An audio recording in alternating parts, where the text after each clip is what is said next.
All right.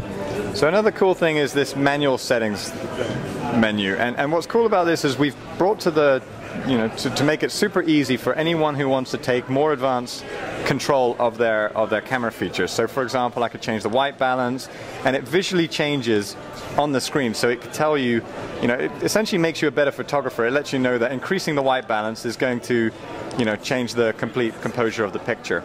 Here's the manual focus, for example. I'm focused on, now let's say I wanted to get this thing out the way. If it's ruining the view, for example, I can just move it to the side and I can still focus in on my desired object. So you got complete control over your settings here. This is your shutter speed. What's interesting about this is that, say you don't know much about photography, but you want to become a better photographer and you want to take advantage of these features. There is this tutorial we have which takes you through some of these examples, like for example, shutter speed. Let's try it. There's the shutter speed menu here where it shows this picture.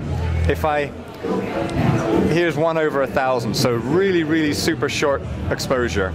And as I increase it, more and more light gets into the camera, all the way to the point where you've got one of those postcard style pictures where you see the tail lights of cars, on the roads. And of course you need a tripod for this kind of thing, but to date you haven't been able to do this kind of thing on a smartphone. And being able to take pictures like this with long exposures, it really lets you get creative and have some some real fun with DSLR type experience. Exactly. And so there's also other like low light photography here, working with focus. So let's try this one real quick.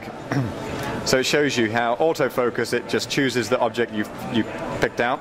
Here's the near object. As I increase, you can see how the objects in the front blur, and in the background they go in focus. That's clever. So it teaches you to be able to use these features in such an intuitive way. Unlike an SLR where you actually see the picture after you've taken it, you can actually see in advance what these pictures are going to look like. Thank you very much. All right.